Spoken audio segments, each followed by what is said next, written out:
Okay, so this first question is really common, and so common, in fact, that I would expect it to be next week common.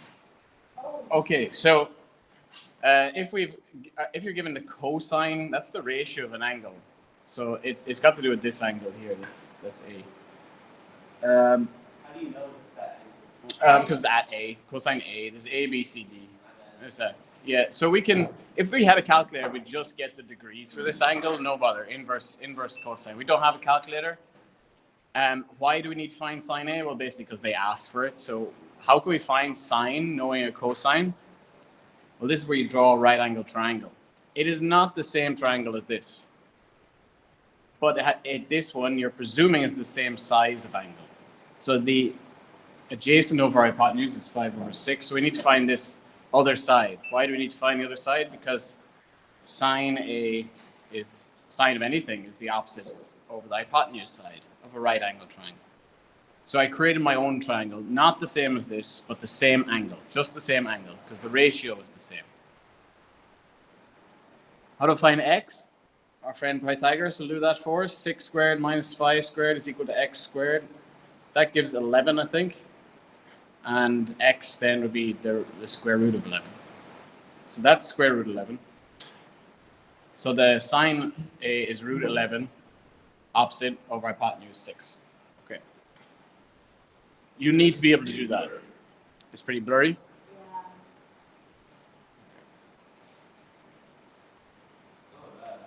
It's not too bad. I think that might be your eyesight as well, Zach. Maybe you can. Yeah. It's a good idea. It's a bit dark because of the books. Okay. So the second part of the question, we need to find the area of the triangle. The area of a triangle is a half AB sine C from our formula booklet. These letters are interchangeable. It's just that if we have a triangle, it's half this length, and the angle in between it. So it just has to be the angle in between the two lengths you have. So we have from the previous page the two lengths. There was something, 6 and 8. So a half, 6 times 8 times root 11 over 6. Now this is non-calculator, so we're expected to speed through this a little bit. The 6's will cancel. 2 divides into 8 4 times, and my answer is 4 root 11. It's okay to have a square root. Half 6 times 8 times root 11 over 6. Okay. How did you get it? How to get 4 root 11? Yeah. 6's cancel. One's dividing, one's multiplying. And 2 fits into 8. Half of 8 is 4. And 4 times root 11 is just 4 root 11. We don't have a calculator for that? No, this paper 1 no calculator. 4 over root 11 or 4 root 11? Just 4 root 11. 4 times root 11. Okay, so question 2 we said was not on. So we move on to question 3. Show that g after f of x is this. Okay, so that's f of x subbed into g of x. So f of x is this one, x plus 3 to the 4. I'm going to sub that into g of x instead of x. So that's going to be 8 times x plus 3 over 4 plus 5. So it's again no calculator here. I would just cancel here. 4 fits into 8 twice. So instead of multiplying by 8 and dividing by 4, I just multiply by 2. So that gives 2x plus 2 times 3 is 6 plus 5. So 2x plus 11. Obviously, if you didn't get...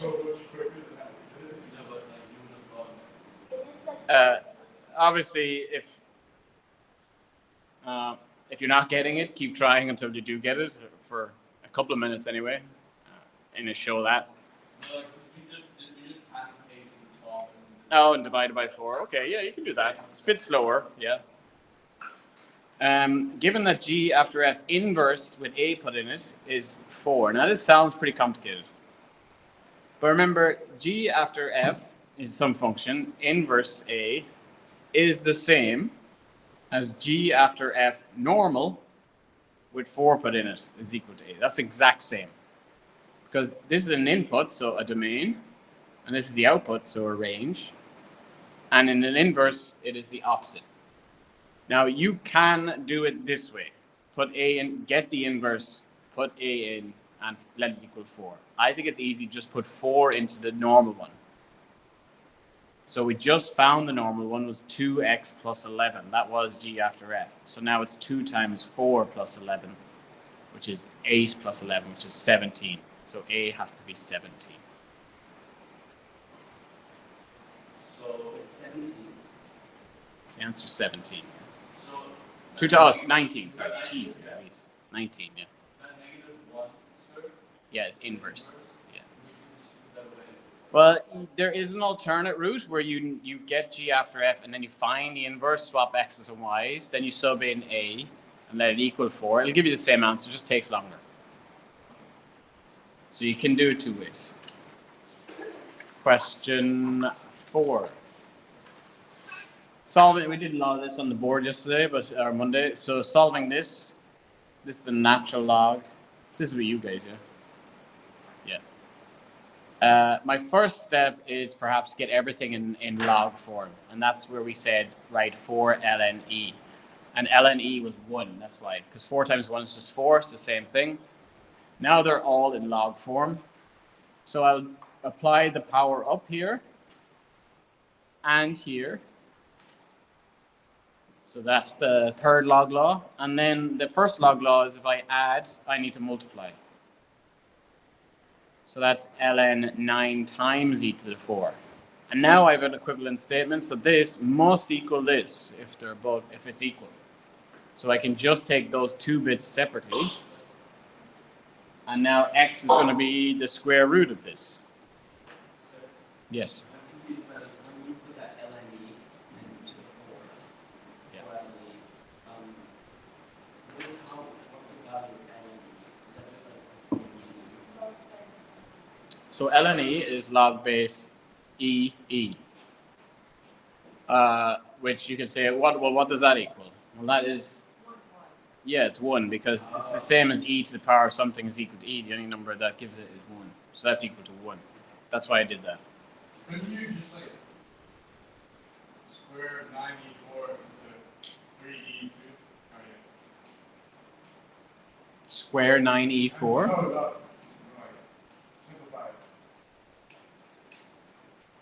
it. Simplify this at the end. Yeah. Oh, we did, yeah.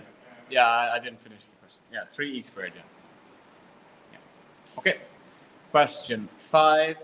The first 3 terms in an arithmetic sequence. So arithmetic, that's adding or subtracting. So there's a common difference. We presume it's plus d, plus a difference here. Show that the first term is 4. Right. So I know that there is a common difference. So u1 plus a difference is this. So you can set it up like that. u1 plus 1 difference is 5u1 minus 8.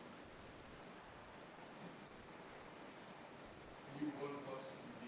Yeah, plus a difference, yeah. D for difference. And then we could set up another one. We could say 5u1 minus 8 is plus a difference is equal to 3u1 plus 8.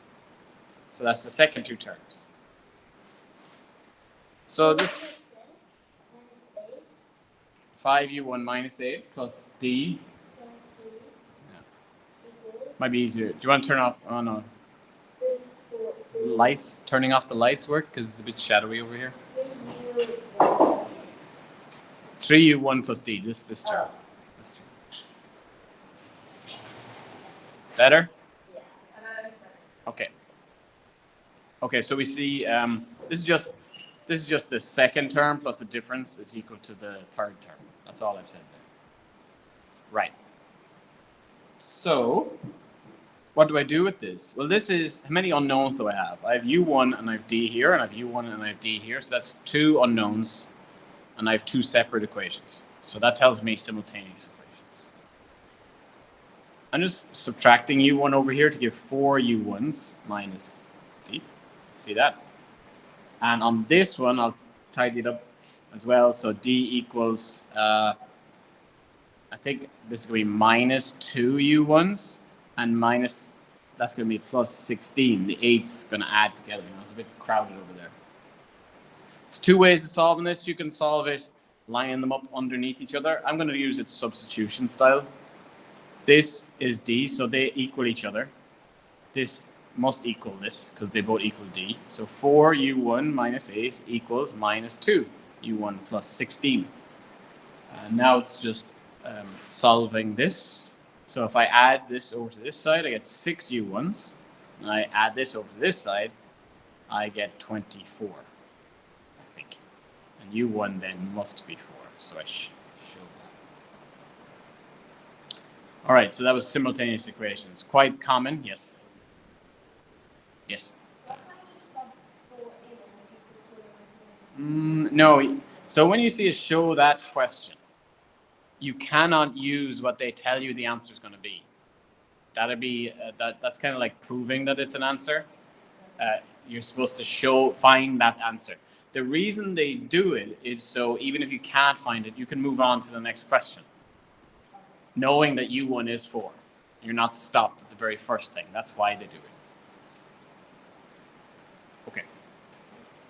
So there will be a sequences series question. It might be geometric, it might be arithmetic in the exam. So be ready for that.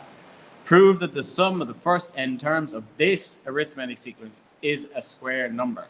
The sum of the first n terms, right? Complicated.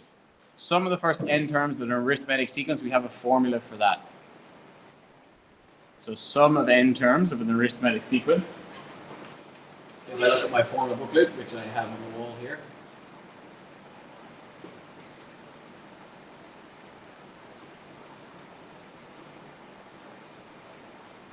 N over 2, 2u1 plus n minus 1 times d.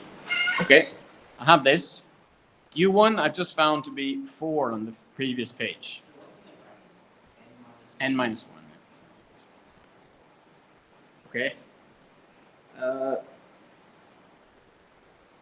And the difference, what's the difference? We gotta go back and have a little look at what the difference was. We don't know what the difference is, but we can find it because we know the difference is 4 times u1 minus 8. So the difference is 4 times u1 minus 8, and u1 I found to be 4. So 4 times 4 minus 8, which is going to be 8, which totally you got the do. Okay, so that I needed to find a difference. So D is 4. Okay, so that's the sum of terms. u1 is 4, 4 over 2, twice u1. Is that SN? Sn, sum of n terms, yeah, Sn. We don't know how many terms yet. What happened to the u1? I haven't got there yet. I've replaced it before. You're ahead of me. Minus 1 times the difference is 8. So I just subbed in u1 is 4. Oh no, sorry, n I don't know. My bad. u1 is 4 and d is 8. Right, let's just work this out. So n over 2 and see what happens. 8 plus 8n minus 8. You happy with that, with the 8 applied to both these? So 8 minus 8 goes away. So we're left with n over 2 times 8n, which I can simplify down into, that's, I think, 4n squared. Yeah, n times n. 4n squared. All right.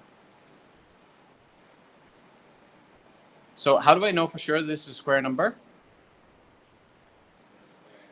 It's got squared in it, but let's think about it. Is 3n squared going to be a squared number? Well, we can test. No matter what n is, it has to be a square number. So if I put 1 in here, I get 3 times 1 squared is equal to 3. And that's not a square number. So how do I know that this would be a square number? Because this is 2n all to be squared. This, I'm not sure can it be what answer it gives. Will it be a square number? This, I'm sure, will be a square number because whatever this number is, I end up squaring it.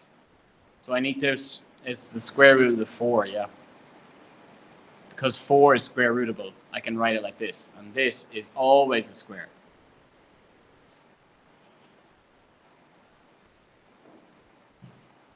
Okay, so that's it. interesting little finish to that arithmetic sequence question. If you got this far and said that this is a square number, you wouldn't get full marks. You might get 3 marks out of the 4. Because that is always a square number, but you have to show why it is always a square number. Because the 4 is 2 squared. I don't get that. So how can the 4 is half and nothing? It's not. It's where the bracket is. This at the moment is saying it's 4 times n squared. The 4 is not squared. So if I put the brackets around and say that, that's the same, and now this all is squared, which means whatever number this comes out to be will end up being squared, which means it has to be a square number. It's not just 4 times another number. Okay. Next one. Vertex form, intercept form, you're going to need to know those, definitely. Paper 1, there'll be a question on one of the two, like this. The graph of a quadratic has its vertex at 3, 2. That means automatically I can put in 3 here for h and 2 for k. Hopefully we know that now. So I'm just going to do that. Okay. So I've used the 3 and 2. It intersects the x-axis at 5, which means that the point 5, 0 is on the graph. Intercept the x-axis, the y value be 0. I'm going to use that, sub it in there to find what a is. So 0, which is y, is equal to a 5 minus 3 squared plus 2. This comes out to be 2. 2 squared is 4, so we're left with 4a plus 2. I think a is negative a half.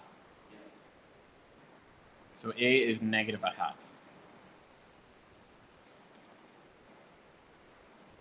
Okay. Next, part B.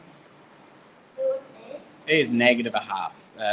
Subtract the 2 over here, minus 2, and then divide it by 4. And minus 2 divided by 4 is minus. Okay. Yeah, I think that was it, wasn't it? Sorry. Oh, I have to put it. My bad. I didn't finish the question. Minus a is minus a half. X minus 3 squared plus 2 is the final answer. My bad. Yes, you are correct. Minus. Yes. So I've just subbed in what I just found for A. You don't sub in other stuff, the 5 and 3. No. So a general form of a function, you need an x in it. Because this is saying all the answers. This is just one answer. This is just one point on it. This is the set of all points. So it could be any x value. That's a specific one that works for it, yes, but not in its equation. Next one. Another quadratic function is defined when this happens. This looks pretty nasty. In a case where g, if I sub in minus 3 into it, and I sub in 1 into it, the answer will be 4 in both cases. Does that make sense? So g with minus 3 in it gives 4, and g with 1 in it gives 4. Now it's written a weird way, but that's what they're saying. Why? Because this is what they're saying, that they're all equal. So g with minus 3 in it gives 4, and g with 1 in it gives 4. Actually, they both give 4, so they're saying it in this kind of line like that. So let's just put in minus 3 into it and 1 into it and see what's happening. So when I say into it, I mean instead of x, of course. So g with minus 3 in it is going to be p times minus 3 squared plus t minus 1 times minus 3 minus p. I know that equals 4.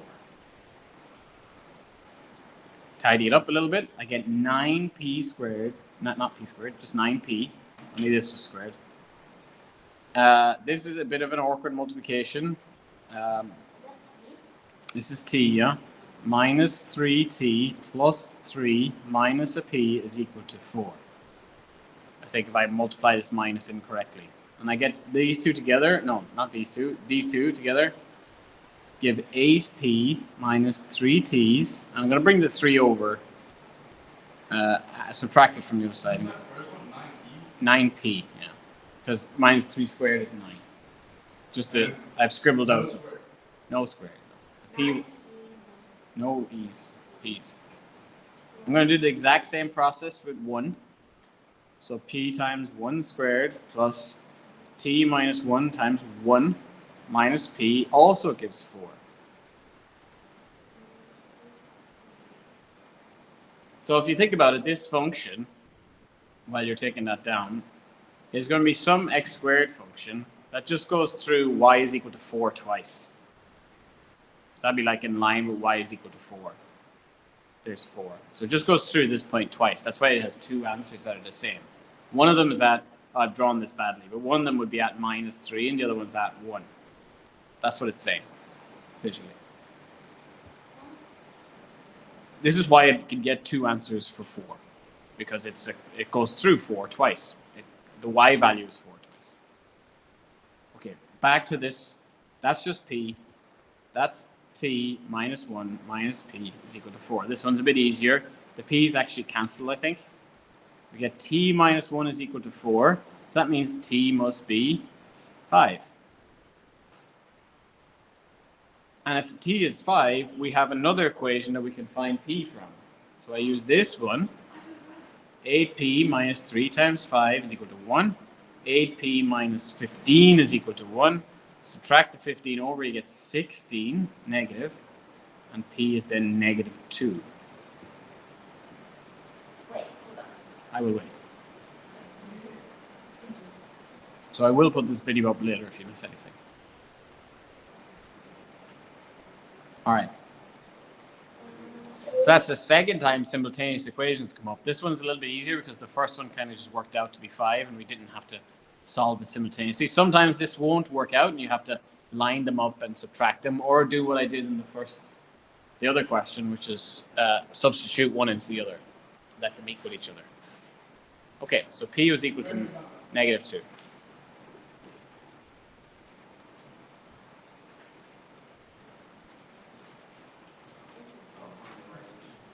Okay. I'll go on. Find the range of this function g. So the range are all the outputs. The range are all the outputs. This is where we would have to have a little look at what g looks like. So I'll stay on this page and just rewrite g knowing what p and t are. So g of x with p is minus 2, minus 2x squared, plus t is 5, 5 minus 1, x minus 2, which is plus 2. So I'm just using what they gave us at the start and substituting my values that I found in. So I get minus 2x squared plus 4x plus 2.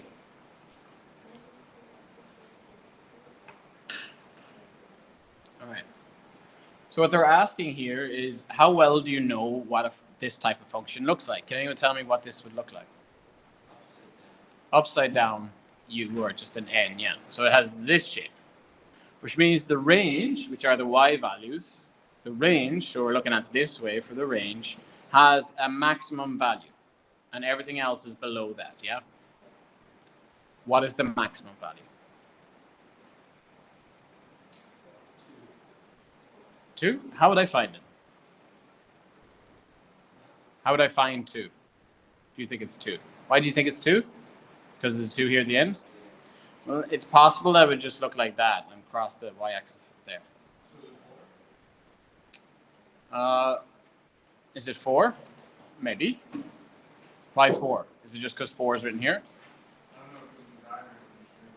Oh, well, yeah, my diagram is very much a sketch. It is not entirely accurate. So what's this point up here called? The maximum. So you have 2 ways to do it. You can use calculus to find it. No. Or you can use the vertex to find it. You can use minus b over 2a, the equation of axis symmetry. So x is minus b over 2a. That gives me this line. It gives me the x value. And once I know the x value, I can find the y value. So I'll continue on this page just because it's easier. X is minus b over 2a. So that is minus 4 over minus 2 times 2. Or 2 times minus 2, which just gives 1. So I know that this is in line with the x value 1. So I need to find what y value we get. How do we get that? So sub 1 into this. I've already done that earlier on, haven't I? But the original. Remember, it said g with 1 in it is 4. We already know the answer. So 4. Ah, yeah. So find the range. So the range then is, how would I write it? Y is less than or equal to 4, because 4 is the biggest value. So if you weren't sure, you could just sub 1 into the function again and get 4 out. It would definitely equal 4. So the biggest value is 4, and everything is below that. That's the range. X equals minus b over 2. What is that? A? And we continue. The linear function, so a line, this line, x is an element of OR, p is an element of OR, p cannot be 0. Okay. We'll ignore this until the end of the question just to check to see if our answers are correct. If there's any reason it can't be a real number, it won't be a complex number, which you don't do anyway, so it's a bit strange to have said that. But show that the graphs, this and this, have 2 distinct points of intersection for every possible value for p and t. 6 marks. Non-calculator. Yeah, as soon as I see 2 distinct intersection points, I think discriminant as well, yes. How do I get to discriminant?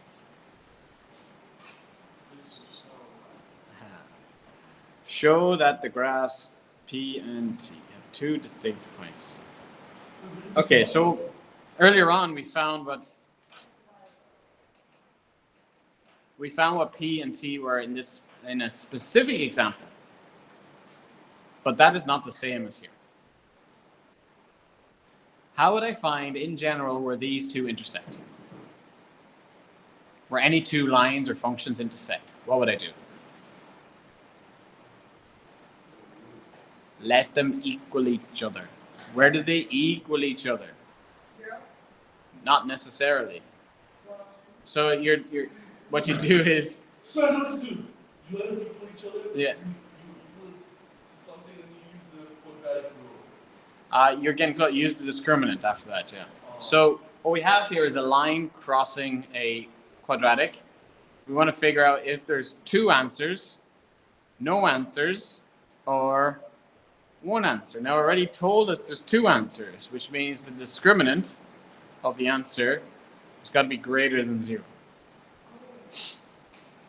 So we know that. Is that one The discriminant, yeah.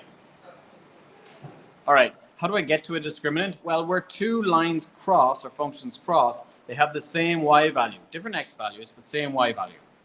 Yeah.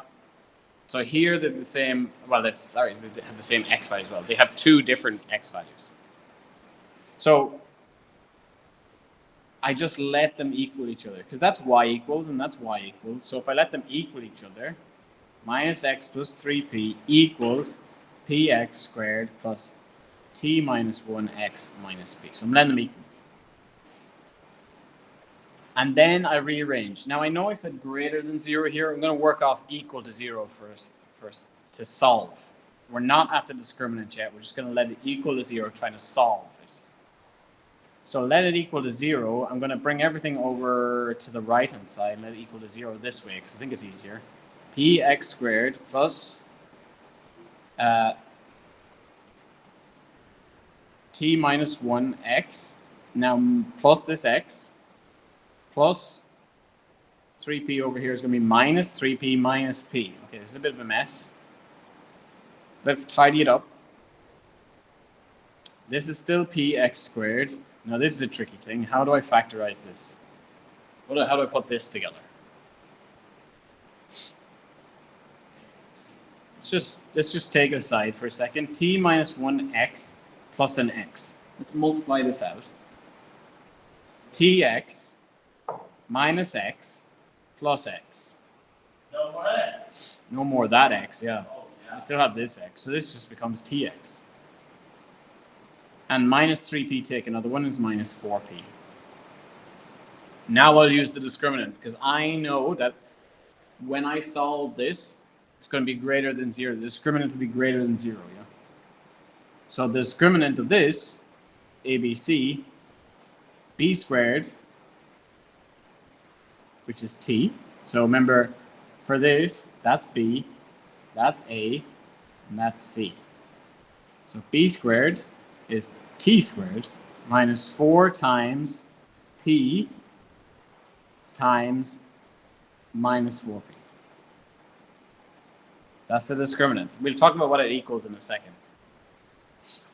Let's just simplify it. So t squared. Does it have to be greater than 0? Yes, it will have to be greater than 0. We'll have a little look at it first. T squared. This gives minus 4 times minus 4. That gives plus 16p squared. Yes? Okay.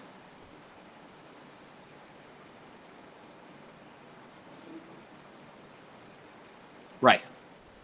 Now let's read the question. I'm pausing here because I'm going, right, how do I finish this? I read the question again. Show that these two graphs have two distinct points of intersection for every possible value of p and t. For every possible value. So two distinct points of intersection. So what they're saying is, no matter what value for t and p, it's always going to have 2. Is that correct? Why? Well, how can it miss? In what conditions does it have no points of intersection? If this is less than 0. If the answer is less than 0, yeah, a negative number. And if this is equal to 0, it has b squared minus 4ac is equal to 0. Now this one is always greater than 0. How do I know that for sure? No. All I need, this number just has to be bigger than 0. How do I know that no matter what t and p are, I will always get a number greater than 0? Because it's not negative. How do I know it's not negative? Like t, what happens if t is negative? It says for everything. It's squared. It's squared. It's squared. It's squared. So if it is squared, it'll always be positive. And they're both squared. So no matter what, they'll both end up as positive numbers. So t squared is greater than 0. And p squared is greater than 0. So t squared plus 16p squared is greater than 0. But what happens if t and p are both 0?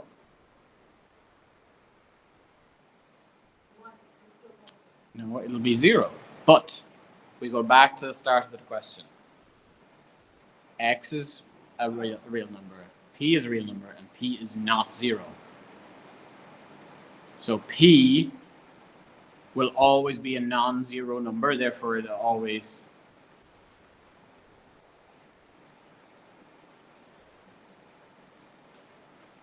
you can and p does not equal 0. So it has to be. So something like that. Or some description. You can write it out in English if you want.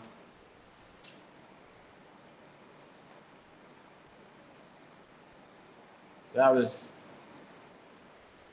took a lot of understanding. Okay, moving on. Yeah. All you have to show that it will always have 2 points of intersection. You didn't have to find p and t, just to show. And 2 points of intersection, the discriminant is greater than 0. And I've shown that the discriminant will always be greater than 0. Okay, we move on. I think an easier question, maybe this one. Considering these 3 points, the line L passes through A and is perpendicular to BC. Right. So I'm going to end up using this formula, which we used in the last test quite a bit. It's very similar to a normal question. If I find the slope of BC, I know that the opposite slope would be this line L. Does that make sense? So the slope or gradient, Is that minus x1? yeah, the gradient of BC is y2 minus y1. I'm just going to skip writing this. Hopefully you understand. y2 minus y1, x2 minus x1. So 12 take away 6 is 6. And minus 14 take away another 4 is minus 16. 18, yes. And that's minus 1/3. So the gradient of this one, now what's the gradient of the perpendicular line? Just 3. The opposite slope. The reciprocal, 3/1 and positive. So now I can use y minus y1. Now this is x1, y1. This is the point that's on the line, A. Y minus 20 is 3 times x minus minus 2, which is plus 2. And then y minus 20 is equal to 3x plus 6. And you can rearrange this if you want and add the 20 over the other side, and we get this.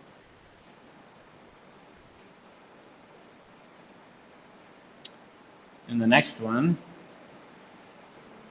if a point is on the line, and you saw this, if something is on a function, we saw this in the calculus test, we can just substitute this point in and it works. So sub this point into this equation and we should be able to find what k is. So x is k and y, so this is x and y in this equation. So we start off with 2, which is y, 3 times k plus 26. Rearrange this, I think 24. I think k then would be negative 8. So subtract the 26 from 2, and we're left with this, and divide by 3, and we're left with 8.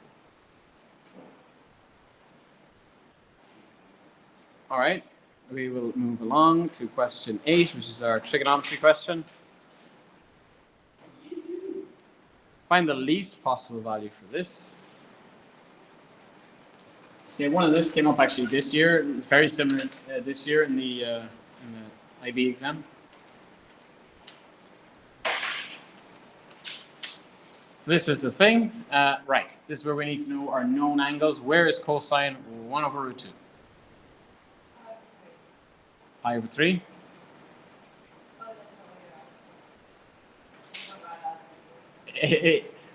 It's not right. It is what I'm asking. What angle does it give? Yeah, it's not pi over 3.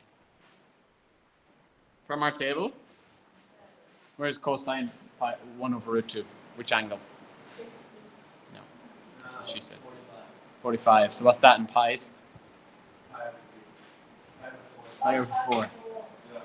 So x over 2 plus pi over 3 is equal to pi over 4. Okay? And this is where things are going to get interesting in a second. So x over 2 then is equal to, I'm just going to solve this. Does that make sense that I was able to say that? The cosine of some angle. So I found that angle is pi over 4. So this must be pi over 4. Because cosine pi over 4 is 1 over root 2. So this is the same as this. That's why I said they're equal. So pi over 4, take away pi over 3, and I get x over 2 is equal to, if I use common denominator of 12 here, I think I get negative pi over 12, yeah? Because that'll be 3 pi over 12, and this is 4 pi over 12. And that's automatically a problem. Why is that a problem? Well, it can, but not in this question, because it says the least positive value for x. I'm about to get a negative value. So I need to find out the next time that something equals 1 over root 2. What's the next angle that gives positive 1 over root 2 for cosine? So pi over 4, no, they want in this quadrant. Because that's where cosine's positive. Pi over 6. He was saying things. This quadrant, this all the way around to here. 7 pi over 8. So remember, that's 2 pi. So I'd have to take away pi over 4 from it. So 2 pi is all the way around. 3 pi over 4. So that'd be 8 pi over 4. We're nearly there. Why 8? 7 pi over. So I've found a common denominator. 2 pi is 8 pi over 4. 7 pi over 4. Not 7 pi over 8. So which one are we looking for? This one. Why are we looking for this one? Because cosine is positive in the first and the fourth quadrant. So the next time, the next angle will be here in the fourth quadrant. Yeah. Cosine's negative here and here. So this work was all well and good, but it gave me the wrong answer. So now I got to do it again, but this time instead of pi over 4, I'm going to use pi over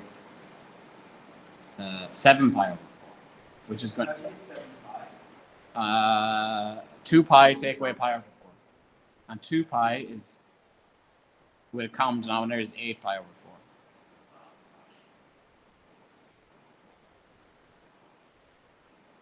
Okay. X over 2 then is equal to 7 pi over 4 minus pi over 3. The same thing I'm going to do again. This time I will get a positive answer. So how do you get over 4? 5 4 is. Well, this is my reference angle, which is this angle here. Is that minus pi over 3? Yes. But does the fourth cancel if you make a little common denominator? No. Yeah. If you have 3 quarters and you take away 1 quarter, you have 2 quarters. If you have 8 apples, make 1 apple. So this is, I think this is 21 pi minus 4 pi. Common denominator 12, so they're both 12 now. Wait. 3 times 7 and 4 times. So I get 17 pi over 12. And if I double this one, I get 34, but then if I divide it by 2, I get 17 pi over 6.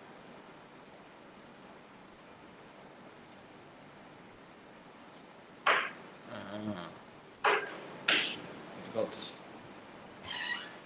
Wait, how can we double the 17 pi? That was 17.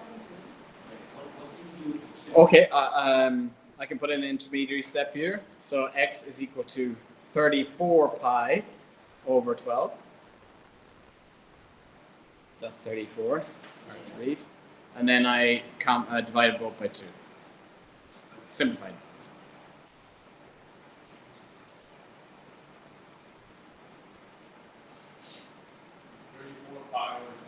Yeah, simplifies to 17 pi. Okay.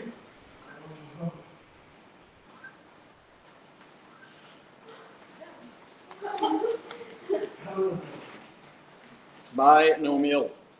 Will also definitely be a binomial Oh. Yay. in your test. This is my least favorite topic. Well, we gotta know it. Okay, let's discuss what a binomial is again. Those who forget. What is a binomial? No. Fibonacci sequence. Oh, you just. Does it Pascal's? Okay. All right. So this is a binomial because it's got 2 terms. Binomial. 2 bi is 2. 2 terms. And what happens is there's a system of multiplications that can make the squared is okay. Because we can just do squared. Because it's x squared plus 2x plus 1. Should we write this No, down? I'm just telling you in general what this is. Squared is easy. Cube starts getting a little bit trickier because we end up doing this. We get x cubed plus 3x squared plus 3x plus 1. If we were to do it out, that's what we would get. And it's 3 multiplications of this. And after that, it starts to get really difficult, even though this is a very simple one, it starts to get more and more difficult to do. So if I had something like 2x plus 7 to the power of 5, to do out that multiplication, it's going to take ages. That's why you got Pascal's triangle. That's why we use Pascal's triangle, because Pascal's triangle is this pattern. If you see this, if I look at the coefficients here, 1, 2, 1. 1, 3, 3, 1. The one before that's just 1 and 1, because it's the power of 1, it's just going to be 1 and 1. And we put a 1. And we can keep this going, 4, 6, 4, 1. What are these numbers? These are the numbers that multiply in front of the powers, of the x's, or whatever. Okay. So in the particular question we are looking at is a non-calculator question. If we have a calculator, if it's paper 2, you can form a general form. The general form of this one, which is not the question we're looking at, but in general, is 2x and 7 multiplied, but they got powers. And we have 5 here as our power. That's the... This is for calculator.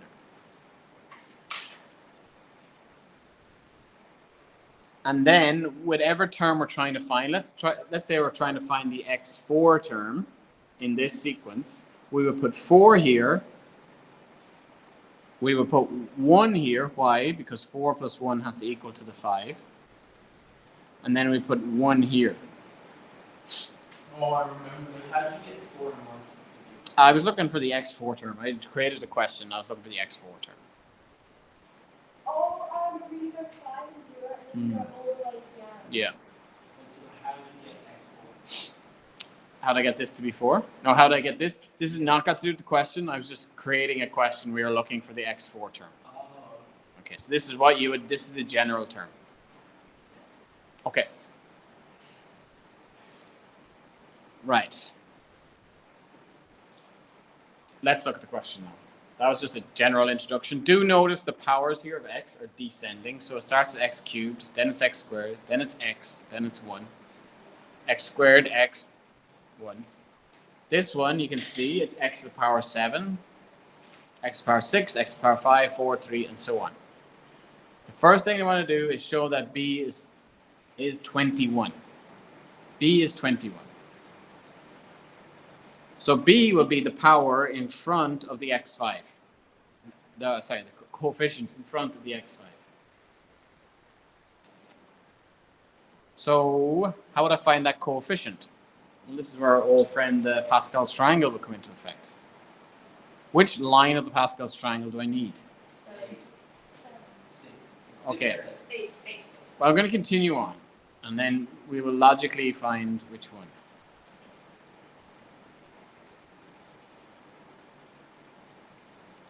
I hope you all know how to do this. Yeah. I'm going to stop here. Why did I stop here? This is the one I need. Why am I sure I need this one? Because the 7 here is got to do with the 7 in the power. That's the line you're looking for. If the 7 is in the power, the first number in 1 will be a 7. And I've already shown that b is 21 because b is the third one. So this is b, the third one in. First, second, third. So b is 21 from Pascal's. A, actually, I found as well, is 7. But they weren't asking for that yet.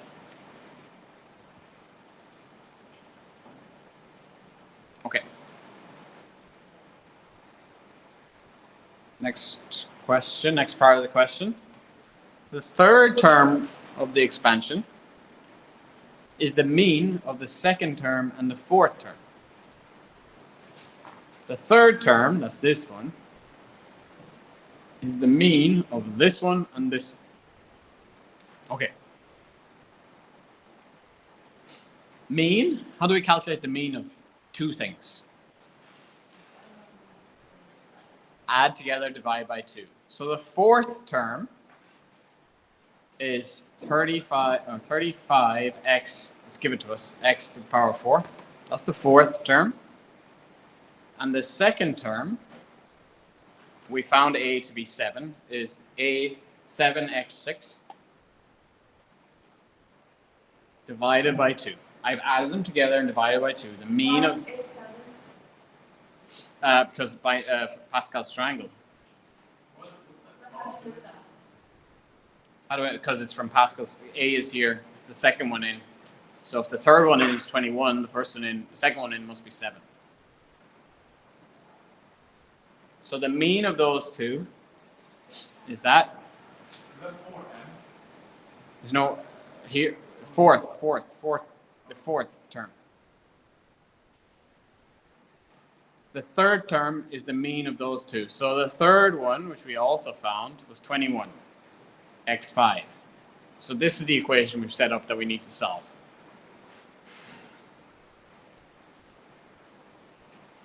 How do I solve this? First step, multiply 2 over. 35x4 plus 7x6 is equal to 42x5. Good way to solve something like this is bring everything to one side and put it in order. So I'm going to go 7x6 first, then minus 42x5, and then x4 is the last one, plus 35x4. Now, how can I solve this? There's a big factor that all of them have. And it is 7x4 is in all of them. 7, the number, and x4 divides into each one.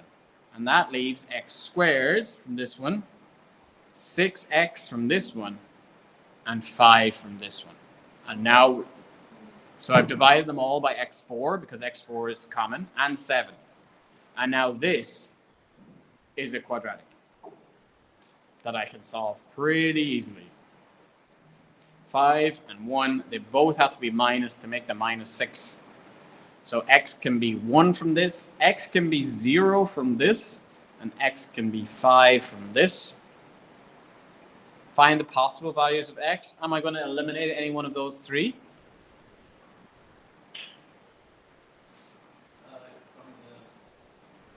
So there's possible values. So I got 3 values out of this. Yeah, I'll eliminate this one. Why? Because the question says this, x cannot be 0. So with this kind of thing, always check. That's twice in this paper that we had to eliminate an answer because the start said, or do something with that thing at the start. So that's why I say only check this at the end. And x will be positive integers. Is any one of these negative? No, they're both positive. Okay. All right. We're done.